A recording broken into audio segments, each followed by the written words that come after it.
हरे कृष्णा। श्री चैतन्य चरितामृत आदि लीला चैप्टर 1। मैं समस्त गुरुओं, भगवत भक्तों, भगवान के अवतारों, उनके अंशों, उनकी शक्तियों तथा आदि भगवान के साक्षात श्री कृष्ण चैतन्य को सादर नमस्कार करता हूँ। मैं सूर्य तथा चंद्रमा स्वरूप श्री कृष्ण चैतन्य तथा नित्यानंद दोनों को सादर नमस्कार करता हूँ। वे गौड़ के क्षितिज पर अज्ञान के अंधकार को दूर करने के लिए तथा आश्चर्यजनक रूप से सबों को आशीर्वाद प्रदान करने के लिए एक साथ उदय हुए हैं।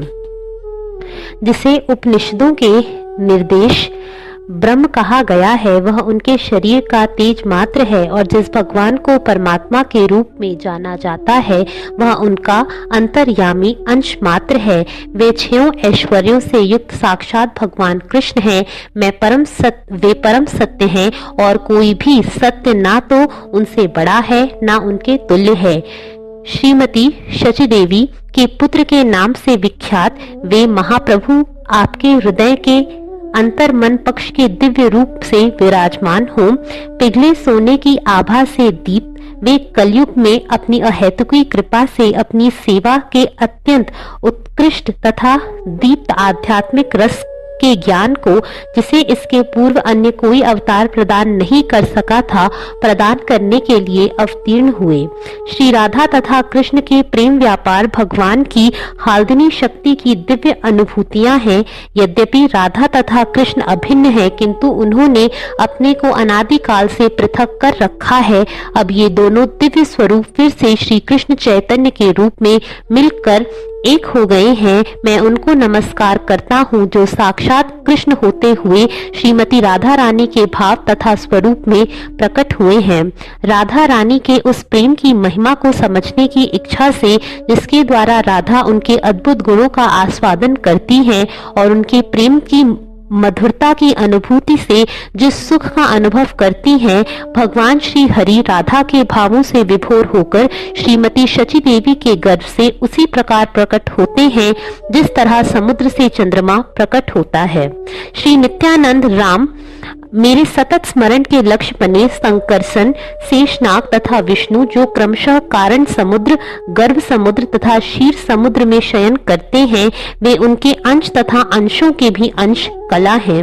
मैं उन श्री नित्यानंद राम के चरण कमलों की शरण ग्रहण करता हूँ जो चतुर्व्यूह वासुदेव, संकर्षण, प्रद्युम्न तथा अनिरुद्ध के मध्य संकर्षण के नाम से विख्यात हैं।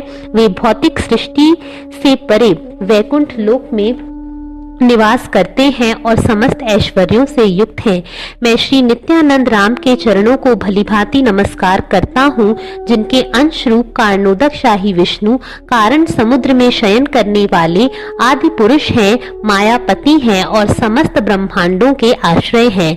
मैं उन श्री नित्यानंद राम के चरणों को भलीभांति नमस्कार करता हूँ, जिनके अंश गर्भोदक शाही विष्णु हैं। इन्हीं गर्भोदक शाही विष्णु की नाभि से कमल प्रस्फुटित होता है, जो ब्रह्मांड के शिल्पी ब्रह्मा का जन्म स्थान है। इस कमल की नाल असंख्य लोकों का विश्राम स्थल है। मैं उन श्री नित्यानंद राम के चरण कमलों को सादर नमस्कार करता हूँ, जिनके गौड़ अंश विष्णु क्षीर सागर में शयन करते हैं।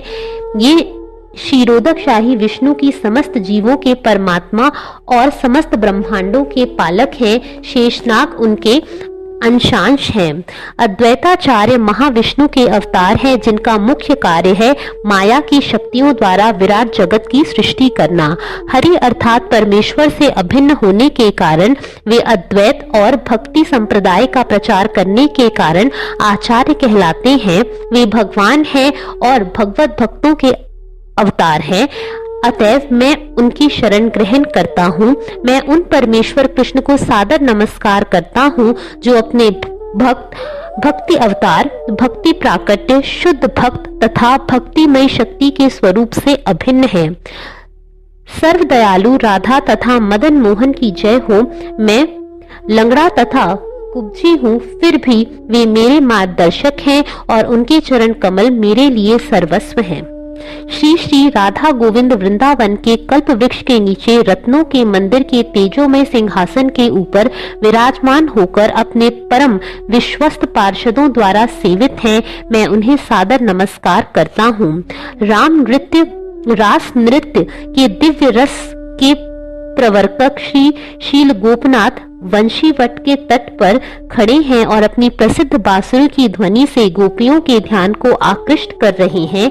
वे हम सबों को अपना आशीर्वाद दे। श्री चैतन्य तथा नित्यानंद की जय हो, अद्वैत चंद्र की जय हो और श्री गौर चैतन्य महाप्रभु के समस्त भक्तों की जय हो। वृंदावन के इन 3 विग्रहों मदन मोहन, गोविंद तथा गोपीनाथ ने गौड़ीय वैष्णवों चैतन्य महाप्रभु के अनुयायियों के हृदय एवं आत्मा को आत्मसात कर लिया है। मैं उनके चरण कमलों की पूजा करता हूँ क्योंकि वे मेरे हृदय के स्वामी हैं। इस कथा के आरंभ में मैं गुरु, भगवत भक्तों तथा भगवान का केवल स्मरण करके आशीर्वाद मांगता हूँ।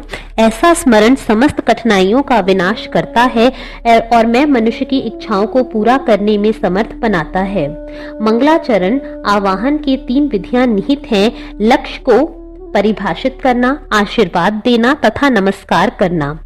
प्रथम 2 श्लोक सामान्य तथा विशेष रूप से उन भगवान को नमस्कार करते हैं जो पूजा के लक्ष्य आराध्य हैं।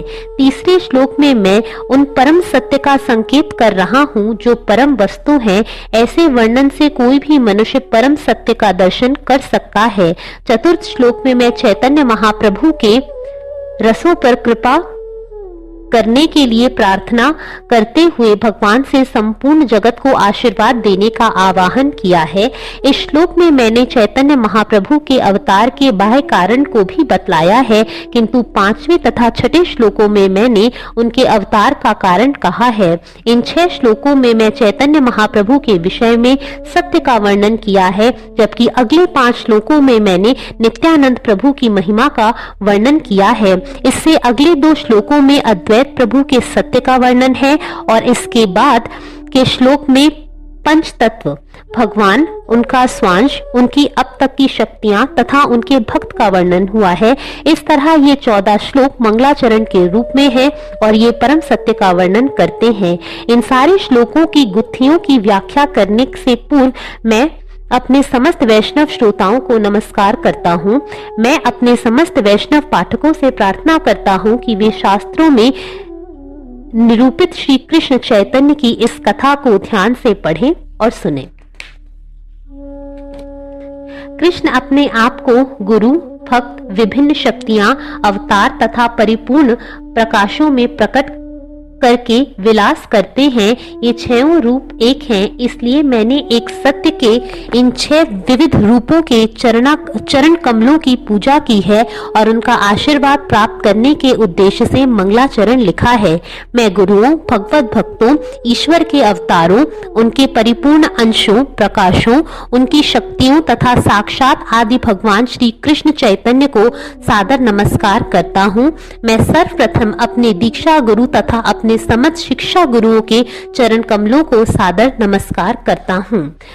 श्री रूप गोस्वामी, श्री सनातन गोस्वामी, श्री भट्ट रघुनाथ, श्री जीव गोस्वामी, श्री गोपाल भट्ट गोस्वामी तथा श्री रघुनाथ दास गोस्वामी शिक्षा गुरु हैं। ये 6 मेरे शिक्षा गुरु हैं, अतएव उनके चरण कमलों पर मेरा कोटि कोटि नमस्कार है।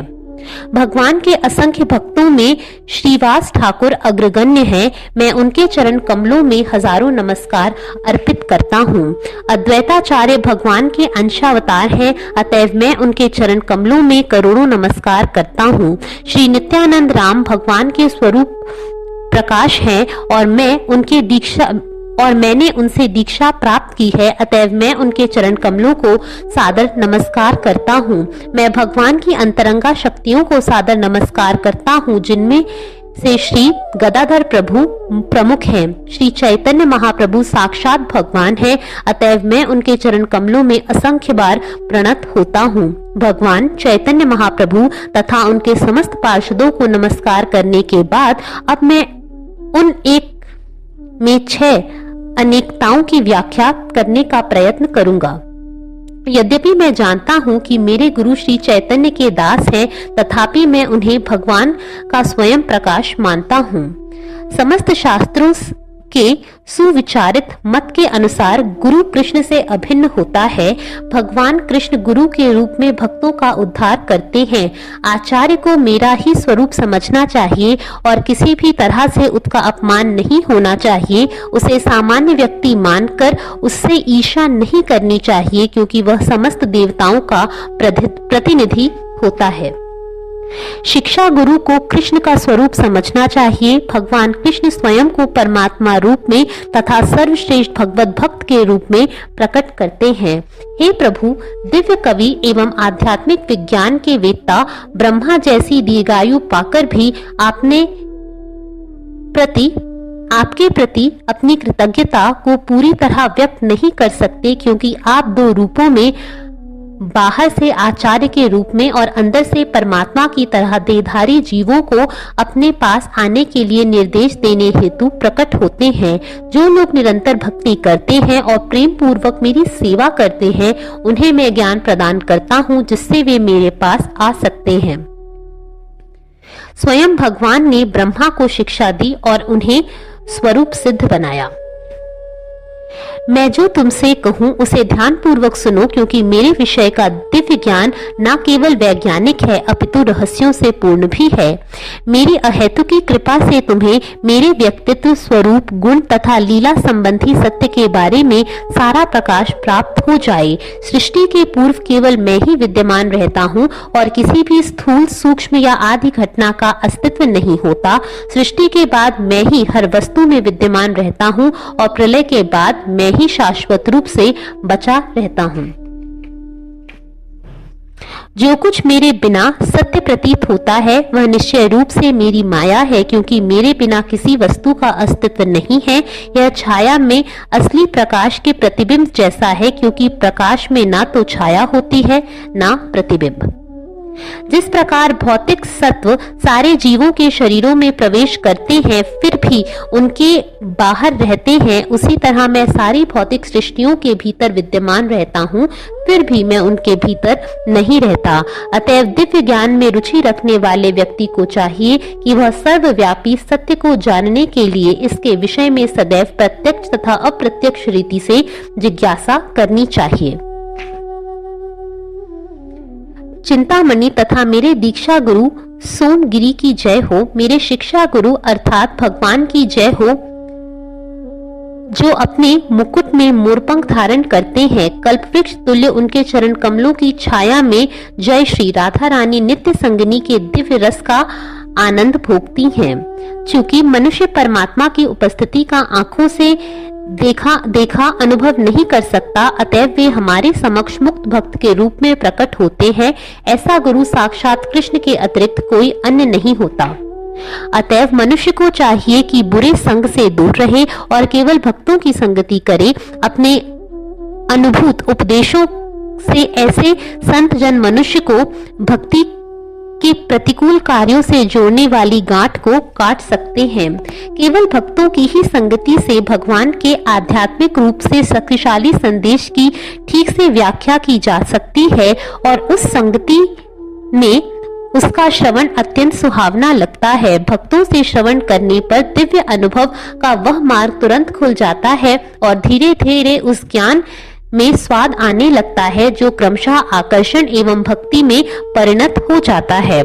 भगवान की प्रेमा भक्ति में निरंतर संलग्न रहने वाला शुद्ध भक्त भगवान ही होता है, जो सदैव उसके हृदय में आसीन रहते हैं। संत तो मेरे हृदय हैं और मैं ही उनका हृदय हूँ।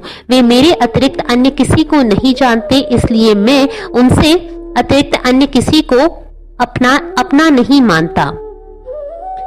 यह श्लोक श्रीमद् भागवत में महाराज युधिष्ठिर द्वारा विदुर से कहा गया है। महाराज युधिष्ठिर के ये संत स्वरूप चाचा तीर्थ स्थानों की यात्रा कर रहे थे, तभी युधिष्ठिर उनका इस तरह स्वागत करते हैं। महाराज युधिष्ठिर ने उनसे कहा कि उन जैसे शुद्ध भक्त को साक्षात तीर्थ स्थान है, क्योंकि उनके हृदयों में सदैव भगवान का वास रहता है। उनकी संगति से पापी पुरुष अपने पाप फलों से मुक्त हो जाते हैं। इसलिए जहाँ जहाँ शुद्ध भक्त जाता है वहीं तीर्थ स्थान बन जाता है। पवित्र स्थानों तीर्थों का महत्व ऐसे ही शुद्ध भक्तों की उपस्थिति के कारण होता है।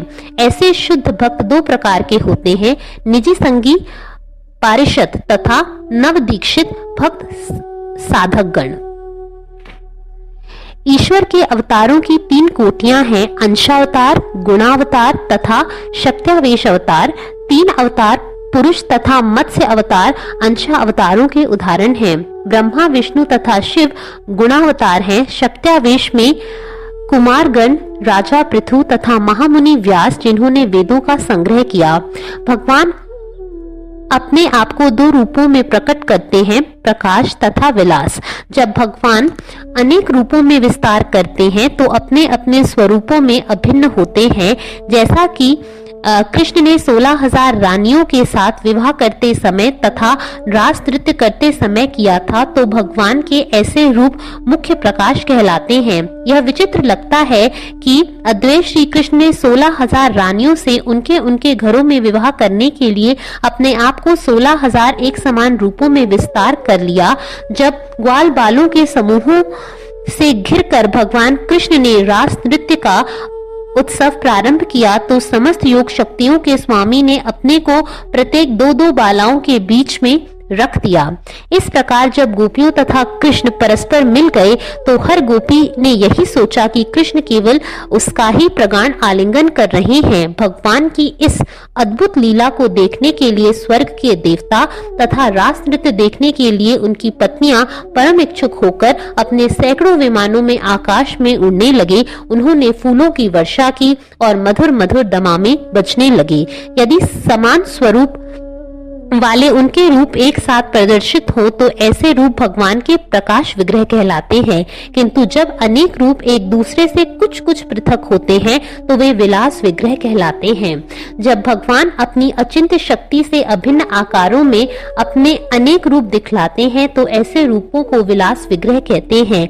ऐसे विलास विग्रहों के उदाहरण हैं बलदेव, वैकुंठ धाम वासी नारायण तथा चतुर्व्यूह अर्थात वासुदेव, संकर्षण, प्रद्युम्न तथा अनिरुद्ध। भगवान की शक्तियां तीन प्रकार की हैं, वैकुंठ में लक्ष्मियां, द्वारका में रानियां तथा वृंदावन में गोपियां। इन सबों में से गोपियां सर्वश्रेष्ठ हैं, क्योंकि इन सबों को व्रजराज के पुत्र आदि भगवान स्वयं श्री कृष्ण की सेवा करने का सौभाग्य प्राप्त है। आदि भगवान श्री कृष्ण के निजी संगी उनके भक्तगण हैं जो उन्हीं के समान हैं। वे अपने भक्तों की टोली के साथ पूर्ण हैं। जब मैंने विविध स्तरों के भक्तों की पूजा कर ली, इनकी पूजा समस्त सौभाग्य का स्रोत है। पहले श्लोक में मैंने सामान्य आशीर्वाद मांगा है, किंतु दूसरे श्लोक में मैंने भगवान की विशेष प्रार्थना की है। मैं श्री कृष्ण चैतन्य तथा नित्यानंद प्रभु को सादर नमस्कार करता हूँ, जो सूर्य तथा चंद्रमा के समान हैं। वे एक ही साथ गौर के क्षितिज के अज्ञान का अंधकार दूर करने तथा सबों को अद्भुत आशीर्वाद प्रदान करने के लिए उदित हैं। श्री कृष्ण तथा बलराम जो भगवान हैं और पहले वृंदावन में प्रकट हुए थे तथा सूर्य और चंद्रमा से करोड़ों गुना अधिक तेजवान थे, वे ही अब विश्व की पतित अवस्था पर सदैव होकर गौड़ देश पश्चिमी बंगाल के पूर्वी क्षितिज पर उदित हुए हैं। श्री कृष्ण चैतन्य तथा प्रभु नित्यानंद के प्रादुर्भाव ने विश्व को आनंद से पूरित कर दिया है। जिस प्रकार सूर्य तथा चंद्रमा अपने उदय से अंधकार को भगा देते हैं और हर वस्तु की प्रकृति को उद्घाटित कर देते हैं, उसी तरह ये दोनों भाई जीवों के अज्ञान अंधकार को दूर करते हैं और उन्हें परम सत्य के ज्ञान से प्रकाशित करते हैं। अज्ञान का अंधकार कैतव अर्थात ठगने की विधि कहलाता है, जो धार्मिकता, आर्थिक विकास, इंद्रिय तृप्ति तथा मुक्ति के साथ साथ प्रारंभ होता है। महामुनि व्यासदेव द्वारा चारों आदि श्लोकों के संकलित महान शास्त्र श्रीमद् भागवत बड़े बड़े एवं दयालु भक्तों का वर्णन करता है और भौतिकता से प्रेरित धार्मिकता की ठगने की विधियों को पूरी तरह बहिष्कृत कर देता है। यह शाश्वत धर्म के सर्वोच्च सिद्धांत को प्रतिपादित करता है, जो जीव के 3 प्रकार के तापों को यथार्थतः कम करने वाला तथा पूर्ण संपन्नता तथा ज्ञान का सर्वोच्च आशीष प्रदान करने वाला है।